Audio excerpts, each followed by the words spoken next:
السلام علیکم ورحمۃ اللہ وبرکاتہ۔ تو کیسے ہیں آپ سب لوگ؟ امید ٹھیک ٹھاک ہوں گے، خیریت سے ہوں گے، مزے میں ہوں گے۔ تو آپ دیکھ رہے ہیں یوٹیوب چینل اسلامک پرسکرپشن۔ میرا نام ہے سید محمد علی حمزہ، اور آج کی ویڈیو کا جو ٹاپک ہے وہ یہ ہے کہ ختنہ کروانا کیسا ہے، یعنی ختنہ کروانا کیا فرض یا واجب ہے، اور کیا خواتین کی بھی ختنہ ہوتی ہے اس حوالے سے، یا کوئی اگر مسلمان ہوتا ہے یعنی کافی بڑا ہو چکا ہے، وہ اس کی ایج ہو چکی ہے ایک، لیکن اس کے بعد وہ اسلام قبول کرتا ہے، کیا اس کی بھی ختنہ اس پہ واجب ہوگی؟ تو کیا معاملہ ہے، چلیے علماء کرام سے جاننے کی کوشش کریں گے اور ویڈیو کو اسٹارٹ کرتے ہیں۔ سب سے پہلے موقف طارق مسعود صاحب کا وہ کیا کہتے ہیں اس حوالے سے، تو اسٹارٹ کرتے ہیں ویڈیو کو۔ کیا مسلمان ہونے کے بعد ختنہ کرانا ضروری ہے؟ کیا مسلمان ہونے کے بعد ختنہ کرانا ضروری ہے؟ جو لوگ اسلام قبول کرتے ہیں ان کے لیے کیا حکم ہے؟ شہاب اظہار امریکہ سے۔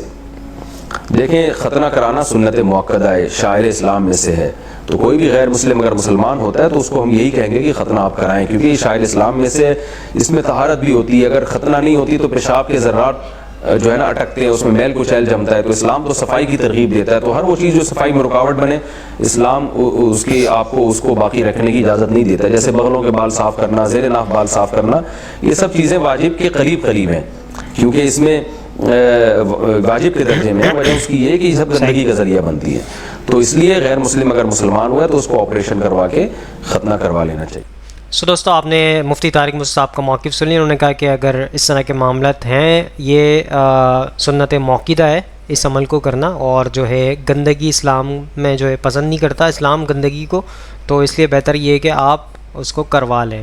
تو بہرحال آگے چلتے ہیں، ایڈوکیٹ فیصل صاحب کا موقف لیتے ہیں، وہ کیا کہتے ہیں اس حوالے سے۔ نصیحت کروں گا، یہ صرف ایک قسم کی سرجری آپ کے لیے جائز ہے جو کہ نبی اکرم صلی اللہ علیہ وسلم نے آپ کو اجازت دی۔ آپ میکسیمم اگر چاہتی ہے تو صرف ختنہ کروا سکتے ہیں۔ اب بہت سے لوگ ہاں یہ کیا ہے ختنہ، ٹھیک؟ تو بہرحال عورت کی شرمگاہ کے اگلے حصے کا کچھ حصہ ایسا ہوتا ہے جو مرد کے جیسا فور سکن ہوتی ہے۔ مرد کی شرمگاہ کے آگے ایک جلد ہوتی ہے، جو پیدا ہوتا ہے تو جلد سامنے لٹکی ہوئی ہوتی ہے، جس کو ختنہ کے ذریعے کاٹا جاتا ہے۔ اسی طرح عورتوں کی شرمگاہ کے اندر دو حصے ہوتے ہیں، دو حصوں کے اندر پھر دو حصے ہوتے ہیں، اور ایک جلد ہوتی ہے جو دل بہت باہر تک آ سکتی ہے، جیسا مردوں کی آتی ہے۔ رسول اللہ صلی اللہ علیہ وسلم جب سوال اللہ کے رسول، کیا اس جلد کو ہم کاٹے، اس فور سکن کو؟ تو آپ نے کہا ہاں، مگر زیادہ نہیں، ورنہ تم لذت کھو بیٹھو گے۔ اس کو کٹ کیا جا سکتا ہے لیکن with in a certain limit, اتنا نہیں کہ اس سے لذت کھو دے آپ۔ لذت سمجھ آپ، اس لیے کہ وہ حصہ لذت میں کام آتا ہے، وہ حصہ سیکشول لائف کو انہانس کرتا ہے، وہ حصہ لذت دیتا ہے مرد کو بھی اور عورت کو بھی۔ تو کہا کر سکتی ہو، لیکن اپ ٹو سرٹن لیول، بہت زیادہ نہیں، اس لیے کہ وہ لذت تمہاری مار کھا سکتی ہے۔ تو عورت کے لیے ختنہ کرانے کے جو شریعت میں اجازت ہے اتنا صرف کر سکتی ہے کہ، لیکن جب میں ختنہ کی بات کر رہا ہوں تو ہرگز میں FGMs کو سپورٹ نہیں کر رہا ہوں، فیمیل جینیٹل میوٹیلیشن کو میں سپورٹ نہیں کرتا ہوں، کیونکہ وہ ایک الگ عمل ہے۔ رسول اللہ جو اجازت دے رہے ہیں وہ ایک الگ عمل ہے، یاد رکھیے، ان دونوں کو ختم مت ملائیے۔ اس لیے کہ ہوتا ہے اسلام پر ایک الزام میں عورتوں کے حقوق مارنے میں ایک الزام یہ ہے کہ اسلام الاؤڈز فیمیل جینیٹل میوٹیلیشن FGMs، اسلام کبھی بھی FGM کی اجازت نہیں دیتا۔ فیمیل جینیٹل میوٹیلیشن کیا ہوتا ہے آپ کو بتا دیتا ہوں۔ اس میں ہوتا یہ کہ عورت کی شرمگاہ کے جو دو حصے ہوتے ہیں دونوں کو کاٹ دیا جاتا ہے، کاٹ کر ان کو چپکایا جاتا ہے، پکڑ کر جیسی نشتر مارتے ہیں، سب بچوں کرتے ہیں نا ختنہ، نشتر مارتے ہیں اندر کا حصہ نہیں باہر کا، اور اس کو چپکا دیا جاتا ہے اور اس کو سی دیا جاتا ہے۔ سینے کے پاس صرف ایک سوراخ نیچے چھوڑا جاتا ہے جس سے پیشاب اور حیض کا خون نکلے۔ اس کی وجہ کیا بتائی جاتی ہے کہ جب اس کا نکاح ہوگا، نکاح سے پہلے اس کو واپس کھولا جاتا ہے اور کاٹا جاتا ہے تاکہ وہ اپنے شوہر کے لیے پاک کرے۔ شریعت ہرگز اس کی اجازت نہیں دیتی، اور بہت سارے ممالک اس کو کامن پریکٹس سمجھتے ہیں۔ شریعت میں اس کی کوئی گنجائش نہیں، یاد رکھیے۔ جو میکسیمم گنجائش ہے وہ ہے صرف ختنہ کی، جو کہ باہر کے حصے کو کاٹ کے نہیں، اندر سے جو ایک فور سکن آتی ہے اس کو کاٹنے کی اجازت ہے، ٹھیک ہے؟ تو FGM کی بات میں نہیں کر رہا ہوں، صرف ختنہ کی، سرکمسیشن کی بات ہے۔ دوستو، آپ نے ایڈوکیٹ فیصل صاحب کا موقف بھی سن لیا۔ انہوں نے کہا کہ خواتین کی بھی ختنہ ہو سکتی ہے، جتنی لمٹ نبی کریم صلی اللہ علیہ وسلم نے اجازت دی ہے اتنی لمیٹیشن کے حساب سے ہی آپ کروا سکتے ہیں۔ تو آپ کے سامنے موقف پیش کر دیا میں نے ایڈوکیٹ فیصل صاحب کا۔ آگے چلتے ہیں، انجینئر محمد علی مرزا صاحب کا موقف لیتے ہیں، وہ کیا کہتے ہیں اس حوالے سے۔ ایک ہی نبی صلی اللہ علیہ وسلم کے، ایک تو ذات پر بات، نبی صلی اللہ علیہ وسلم کے دور میں ختنے کیسے ہوتے تھے؟ دوسرا، عورتیں ختنے کروا سکتی ہیں۔ تیسرا، جو کنورٹ ہوتے ہیں جو اسلام، اب وہ کسی بھی ایج میں ہو سکتے ہیں اور زیادہ تر بالغی ہیں، تو کیا ان کے بھی ختنے کروانے چاہیے؟ ہاں جی، صحیح بخاری میں آتا ہے کہ ابراہیم علیہ السلام نے 87 سال کی عمر میں اپنا ختنہ خود کیا تھا، اور تیشے کے ساتھ، ٹھیک ہے نا جی، یعنی لکڑی کاٹنے والا جو ہوتا ہے نا اس کا، یعنی وہ بلیڈ، نبی علیہ السلام کے بارے میں بخاری میں آتا ہے نا کہ آپ کے ایک صحابی تھے وہ جن کو قید کر دیا گیا تھا تو انہوں نے اس طرح مانگا تھا اپنے غیر ضروری بال صاف کرنے کے لیے، تو یہ اس طرح استعمال ہوتا تھا اس وقت، ختنوں کے لیے بھی، بال ریموو کرنے کے لیے بھی. آج بھی آپ مطلب بال ریموو کرنے کے لیے کریم بھی استعمال کر سکتے ہیں، اور اس کے علاوہ آپ بلیڈ بھی استعمال کر سکتے ہیں، ریزر بھی، کوئی بھی چیز استعمال کر لیں. مسئلہ تو بال ریموو کرنا ہے. صحیح مسلم میں ہے کہ 10 چیزیں فطرت میں سے ہیں، ان میں سے ختنہ کرانا بھی ہے، داڑھی بڑھانا، بغلوں اور ناف کے بال ختم کرنا، یہ سارے موجود ہیں. تو یعنی مسلمانوں کی تو نشانی، بلکہ تمام آسمانی مذاہب میں ختنے ہیں. کرسچن بھی کرواتے ہیں اور یہودی بھی کرواتے ہیں، مسلمان بھی کرواتے ہیں. اور کوئی غیر مسلم مسلمان ہوا ہے تو اب یہ نہیں ہے کہ مسلمان ہونے کے لیے ختنے ضروری ہیں. یہ لوگوں میں ویسے وہ ہمارے تو پنجاب میں کہتے ہیں مسلمان ہی بیٹھا ہے. مسلمان ہونے کے لیے ختنہ ہونا ضروری نہیں ہے، مسلمان ہونے کے لیے مسلمان ہونا ضروری ہے. ٹھیک ہے، تو ختنے تو ایک سنت ہے، وہ ہونی چاہیے، یعنی وہ میڈیکلی بھی ایک بہتر چیز ہے، فطرت میں داخل ہے. جس حدیث میں ختنوں کا حکم ہے اسی حدیث میں داڑھی رکھنے کا بھی حکم ہے. 10 چیزیں فطرت میں سے ہیں، داڑھی بڑھانا، مونچھیں پس کرنا، ناخن کاٹنا اور ختنے کروانا. ختنوں میں سارا زور ہے، داڑھی تو ماں نہیں رکھنے دیندی، کہندی ہے میں دودھ نہیں بخشاں گی. اے فقی دیکھیے نا، آئی فقی آئی جاندی ہے جو کہتا ہے نا ختنوں کے بغیر کو، پھر داڑھی کے بغیر بھی مسلمان نہیں ہو تم. اسی حدیث میں صحیح مسلم حدیث ہے 10 چیزیں فطرت میں سے. اور سورہ نساء کی آیت نمبر 119 ہے، وَلَا آمُرَنَّهُمْ فَلَا يُغَيِّرُنَّ خَلْقَ اللَّهِ. شیطان نے کہا تھا میں انسانیت کو ابھاروں گا، اے اللہ تیری بنائی ہوئی تخلیق کو بگاڑیں گے.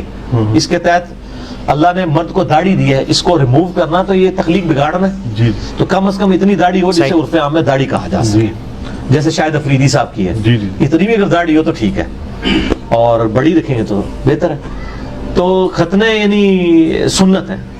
کوئی یعنی جوانی میں بڑا ہوا ہے تو ختنے کروا لے، اگر نہیں بھی کرواتا تو مسلمان ہی رہے گا، لیکن میڈیکلی اس کو کروا لینے چاہیے. وہ کر دیتا ہے. اور یار بواسیر کے بھی تو لوگوں کے آپریشن ہوتے ہیں نا، نہیں ہوتے؟ تو ختنہ بھی کروا لے، بڑی عمر کے بندے ہی کروا رہے ہوتے ہیں نا، اس میں کوئی والا مسئلہ تو نہیں. وہ ڈاکٹر کے سامنے تو وہ ساری چیزیں ایکسپوز ہو جاتی ہیں، وہ کوئی اتنا ایشو نہیں ہے. باقی عورتوں کے ختنے کے حوالے سے جو اہل حدیث میں سے بعض لوگوں نے یہ ایک مسئلہ کھڑا ہوا ہے، خصوصاً انڈیا میں ایک مولانا جو ہے وہ عموماً اس قسم کے سیکس سے ریلیٹڈ کافی سارے کلپ چڑھاتے ہیں. انہوں نے عورتوں کے ختنے کے اوپر بھی ایک کلپ چڑھایا ہوا ہے، تو وہ روایت ہی جعلی ہے جی. ابو داؤد کی روایت بہت کمزور ہے عورتوں کے ختنوں والی.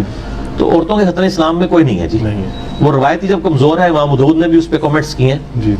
تو عورتوں کے ختنے کروائیں گے تو پھر بہت سارے اور مسائل بھی کھڑے ہو جائیں گے.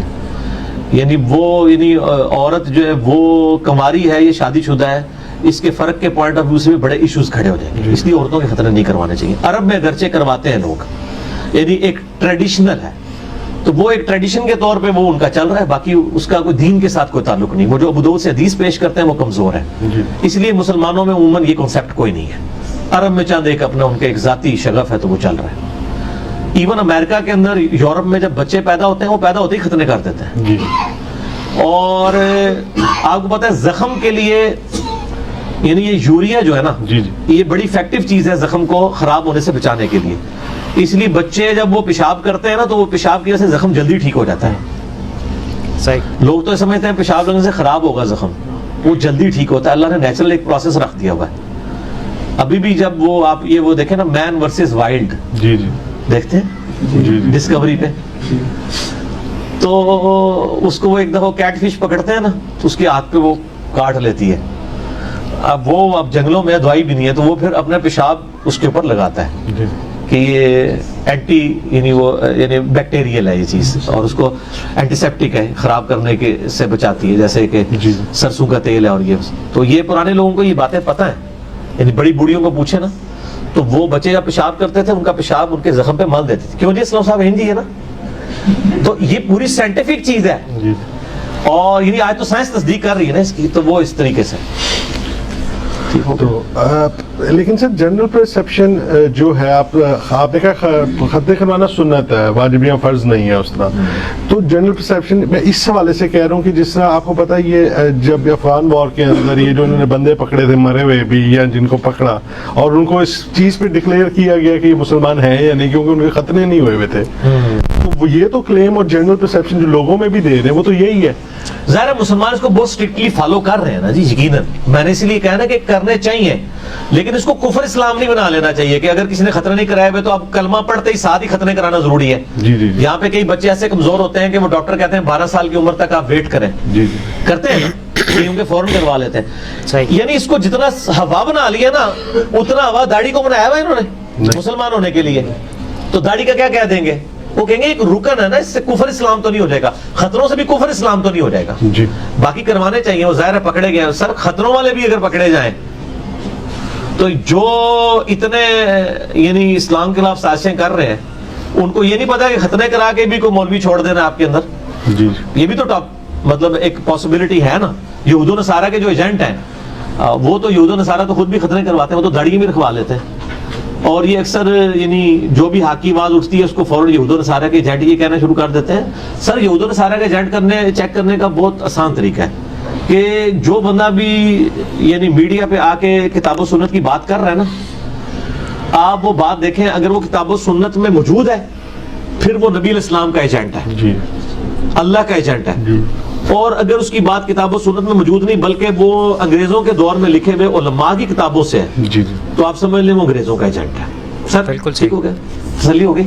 جی بالکل صحیح. سو دوستوں آپ کے سامنے علماء کرام کا موقف پیش کر دیا, اور اس کا مقصد یہ ہوتا ہے اس کے ذریعے آپ حق بات تک پہنچ سکیں بآسانی.